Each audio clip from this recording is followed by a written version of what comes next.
Halo semuanya, kembali lagi ke Gear Up Learning Center. Nah, hari ini kita kembali lagi nih ke topik tentang marketing. Tapi hari ini kita nggak ngomongin tentang marketing yang kayak biasa. Kita ngomongin tentang costless marketing.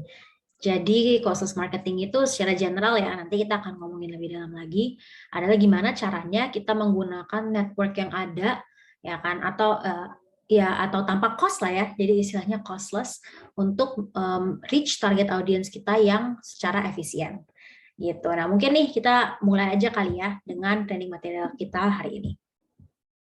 Nah, jadi kita pembahasannya akan dibagi jadi 3. Pertama itu costless marketing itu apa? Terus kenapa sih costless marketing itu penting dan case study-nya apa? Mungkin hari ini kita akan lebih heavy tentang case study ya, soalnya kan untuk marketing ini nggak ada mungkin satu cara yang benar, satu cara yang salah ya. Jadi kita akan heavy di case study-nya to make sure teman-teman benar ngerti nih costless marketing itu apa dan bisa diimplementasinya gimana ke perusahaan teman masing-masing. Oke, nah jadi kita sekarang sedikit ngomongin tentang perbedaan dari marketing sama costless marketing itu apa. Ya karena jadi I think yang paling penting itu dibagi jadi 3 perbedaannya. Yang pertama impact, budget, dan usahanya seperti apa. Ya karena kalau impact-nya of course kita marketing itu secara general biasanya lebih ke arah awareness. Tapi kita maunya gimana sih marketing ini bisa lebih ke arah performance marketing. Artinya marketing ini bukan cuman biar orang-orang tahu tentang brand teman-teman itu apa, tapi menghasilkan sales atau menghasilkan output yang sesuai dengan usahanya. Yang kedua, budget. Selama ini pasti teman-teman kalau ngomongin marketing kepikiran langsung kayak, aduh mahal, harus sewa influencer, harus ngakuin ini, harus misalnya pakai iklan di TV, ya kan, dengan budget yang membludak gitu. Tapi sebenarnya marketing nggak harus selalu mahal. Marketing itu bisa juga cost-nya itu actually embedded within the product itself gitu. Jadi in a way it's costless gitu atau cost-nya seminimum mungkin. Dan yang ketiga secara effort ya. Biasanya kalau marketing itu effortnya solely di company-nya, ya kan misalnya buat iklan, ya kan itu pasti effortnya dari perusahaan teman-teman tersendiri. Tapi kalau misalnya di proses marketing ini kita maunya gimana caranya kita menggunakan network kita yang ada sekarang, network dari customer kita untuk membantu kita mempromosikan produk-produk kita gitu. And ini interesting banget nih. I think this is a quote yang harus teman-teman ingat. Marketing itu nggak harus mahal, tapi harus efektif. Nah ini menjadi akar dari masalah yang mau kita solve pada hari ini karena semua orang tuh pasti merasa marketing itu kadang-kadang itu terlalu mahal untuk dijalankan gitu. Jadi kita mau ngasih solusi lain gimana caranya kita bisa menjalani marketing ini dengan efisien, dengan minimum work dan juga efektif begitu. Oke, nah sekarang kita ngomongin tentang kenapa sih important banget, penting banget untuk kita mengerti costless marketing ini. Costless marketing ini is very important, especially di situasi-situasi seperti sekarang nih, di mana mungkin ekonomi sedikit pitching in, ya kan, jadi sedikit susah ekonominya juga. Nah, jadi gimana kita bisa mengurangi marketing expense kita, tapi tidak mempengaruhi sales kita atau bahkan improve sales kita sendiri. Ya kan. Nah tujuannya adalah of course biar sales kita grow ya kan, nggak stagnan di situ aja dan agar effectiveness dari marketingnya ini bisa kita hitung, bisa kita ukur karena sering kali kalau marketing itu karena bentuknya awareness ya, jadi nggak bisa diukur, kita kan nggak tahu nilai awareness kita itu seperti apa. It's something that's very difficult to measure. Tapi kalau misalnya marketingnya ini performance marketing bisa diukurnya lewat mana? Ya of course konversi menjadi salesnya seperti apa. Dan juga gunanya untuk maintain customer loyalty and trust. Jadi karena costless marketing ini menggunakan network kita, jadi orang-orang mungkin yang kita reach yang baru ya, potential customer ini lebih percaya kepada orang-orang yang mempromosikan produk kita daripada kita sendiri menjual bilang produk kita bagus dan lain-lain gitu. Of course brand awareness juga penting, walaupun tujuannya utamanya adalah untuk performance, tapi awareness ini juga penting dan untuk engage customer purchasing behavior begitu. Oke.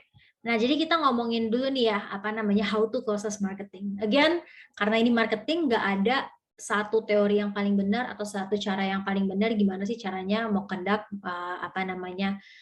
marketing close marketing ini. Tapi yang pasti kita harus fokus sama market segment kita. Kayaknya ini sebenarnya sih solusi dari semua marketing kan. Nggak mau kita ngapain produk kita untuk bayi atau misalnya untuk anak remaja deh. Tapi kita jualnya ke orang yang udah 60 tahun ke atas. Mungkin nggak relevan. Bisa aja sih yang 60 tahun ke atas punya cucu atau punya saudara atau siapa yang teenager gitu. Tapi kan nggak directly to the market that we are trying to target. Gitu. Jadi kita harus fokus nih sama geografinya, demografinya, psychographic, and behavior dari customer kita yang kita mau targetin itu apa. Dan kita harus adjust marketing scheme kita, marketing teknik kita berdasarkan segmentasi tersebut. Dan harus note, setiap segmentasi itu reaction-nya berbeda-beda terhadap suatu hal yang sama. Gitu. Jadi kita harus adjust juga nih marketing scheme kita, marketing teknik kita itu mau ditargetin ke siapa dan reaksinya mereka kira-kira seperti apa. Dan setelah kita mengerti segmentasi kita itu seperti apa, kita bisa set expectation kita, goal-nya itu mau seperti apa based on whatever we know about our customer segmentation. Ini mungkin blur banget ya, masih kayak aduh ini apa sih, nggak jelas, tapi don't worry, we'll go on to the next slide yang bakal lebih jelas mungkin ya. Oke, nah kita ngomongin tentang contoh yang pertama. Nah contoh yang pertama itu dengan KFC misalnya. Nah jadi dari KFC itu mereka segmentasinya kita mungkin udah tahu lah ya, middle to low, walaupun ada juga mungkin upper class, tapi mostly middle to low yang belanja di KFC. Dan ini solusi yang mereka bawa di mana mereka harus pinch the marketing cost tapi harus tetap efisien.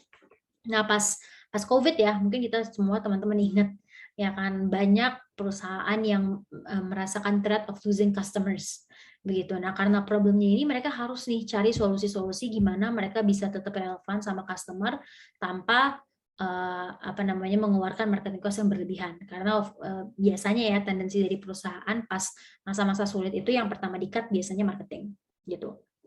Nah, ini asumsi-asumsi yang mereka tahu tentang behavior customer mereka. Yang pertama itu customer mereka karena fokusnya middle to low, biasanya fokus sama promo-promo. Jadi mereka mau cari gimana ada diskon, ada promo-promo yang bisa mereka gunakan untuk membeli produk tersebut. Jadi mereka very highly sensitive to pricing, begitu. Dan mereka yang mereka lihat adalah semakin banyak orang yang mereka reach, sales-nya semakin banyak. Nah, jadi mereka dari asumsi ini dua yang mereka bisa istilahnya konklusinya, promosi ya kan, tapi promosinya nggak mau dong kita semua orang kita kasih diskon, nggak bisa seperti itu ya kan. Dan yang kedua itu harus reach semakin banyak orang. Nah strategi yang mereka lakukan adalah melalui screenshot challenge ini. Nah mereka itu minta tolong nih atau suruh semua followers mereka untuk screenshot dan mention teman-temannya, tag teman-temannya, nanti dari yang pemenangnya dapat hadiah 1 juta dari KFC gitu. Nah ini of course orang-orang pada wah mau dong 1 juta gitu. It's not a small amount of money. And at the same time mereka juga bantuin promosi KFC-nya ini tersebut gitu. Nah jadi satu sisi mereka bantuin promosiin promo KFC yang diskon ini, jadi semakin banyak orang tahu KFC lagi promo. Dan yang kedua itu karena ada insentif dapat 1 juta itu semakin banyak orang yang mau post. Nah jadi at the same time yang pertama, poin pertama centang ya, orang-orang tahu lagi ada diskon, jadi mereka mau belanja. Yang kedua mereka bisa achieve a wider range of people. Gitu. As a result mereka ada penambahan sales bahkan 13% increase in sales dan reach 924.000 orang tanpa mengeluarkan budget marketing. Ini jadi menarik kan teman-teman. Biasanya mungkin kalau misalnya kita kepikiran, oh kita lagi mau ada diskon, udah ada diskon nanti kita pakai Instagram Ads lagi, jadi keluar uangnya 2 kali kan, keluar uang dari ads, keluar uang dari diskon. Nah tapi KFC ini pintar gimana caranya mereka menggunakan network mereka yang udah ada dan customer behavior yang suka diskon ini untuk mendapatkan reach yang gratis begitu. Oke. Yang kedua ini ada contohnya untuk produk consumer juga sama kayak KFC, produk consumer tapi mungkin fokusnya lebih ke middle high. Nah problemnya dari mereka itu sekarang followersnya banyak banget, tapi salesnya sama customer database-nya itu nggak reflect that. Misalnya nih mereka punya 80.000 followers di Instagram, tapi mereka cuma punya 500 or even less than that dari active customer-nya. Nah jadi gimana caranya mereka bisa aktivasi sisanya dari 70.500 orang-orang ini. Karena mereka ini segmentasinya middle to high, asumsi-asumsi yang mereka bisa buat dari customer mereka ada yang pertama ini ya. Kalau misalnya orang middle high, mereka biasanya nggak cari diskon. Mereka nggak terlalu peduli sama diskon. Diskon 10.000, diskon 20.000, nggak kerasa bagi mereka. Tapi biasanya orang yang middle to high ini mau nyarinya social recognition. Ya kan? Nah, terus yang kedua, kalau misalnya pun mau kasih diskon, harus dong within their gross profit. Jangan sampai gross profitnya misalnya harga 10.000, tapi mereka jualnya 9.000. Itu namanya nombok, ya kan, rugi. Nah, jadi gimana caranya kita bisa menggunakan tendensi dari middle to high income people ini yang suka recognition untuk activate new customer base.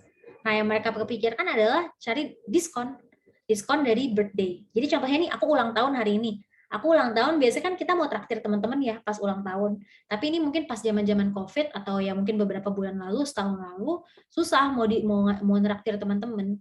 Nah, jadinya daripada kita pergi keluar, aku pesenin aja deh untuk 5 teman aku, es krim dikirimin ke rumah mereka masing-masing. Aku tetap traktir mereka. Nah, tapi of course karena aku pesannya banyak, misalnya 5, kalau misalnya satu barangnya harganya 100.000 dikali 5 udah 500.000. Kalau misalnya ada diskon 50%, itu baru kerasa bagi orang yang middle high, ya kan? Karena kepotongannya 250.000, itu nendang baru.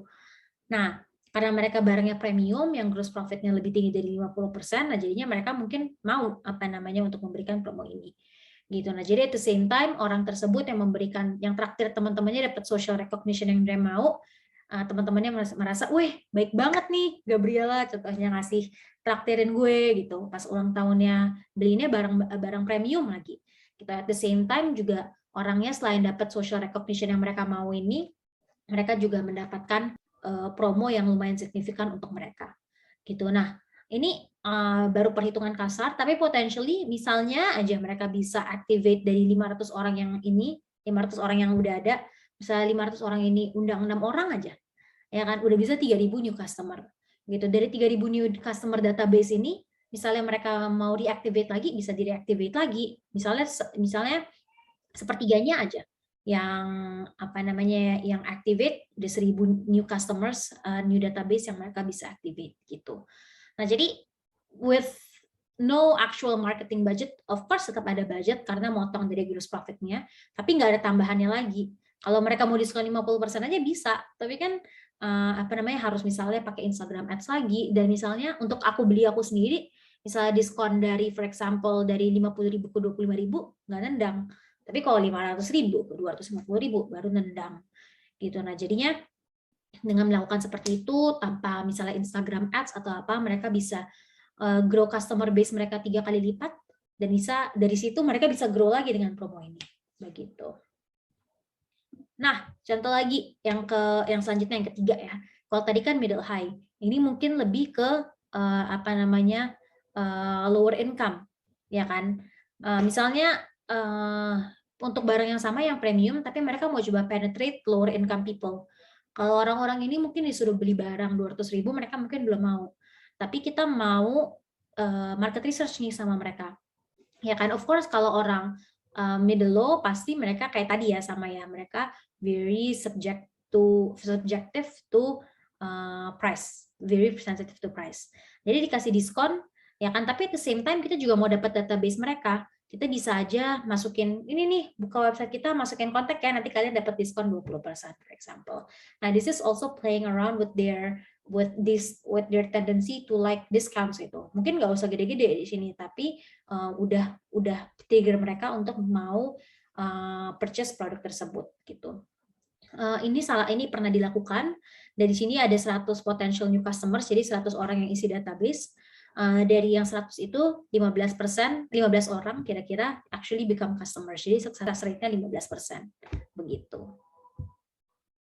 Nah, ini sedikit comparison dari 3 case tersebut, ya kan. Karena yang case pertama KFC middle low, yang kedua itu premium, yang ketiga juga premium, tapi targetnya sedikit berbeda. Jadi of course strategi-strateginya berbeda-beda ya. Kalau yang middle low mungkin lebih fokusnya terhadap discounts, kalau middle high terhadap social recognition. Dan impact-nya juga disesuaikan sama kebutuhan perusahaan tersebut itu apa. Again, like I said, nggak ada formula untuk marketing. Marketing itu semuanya bakal berbeda. Satu solusi di perusahaan A belum tentu menjadi solusi di perusahaan B, tapi kita harus selalu A/B testing, harus selalu cari gimana caranya kita bisa engage customer kita dengan no cost or even the lowest cost possible. Gitu. Nah, jadi mungkin ini bisa jadi benchmark untuk teman-teman yang mau mulai costless marketing untuk cari inspirasi gimana sih caranya kita bisa activate customer kita dengan little to no marketing cost. Begitu.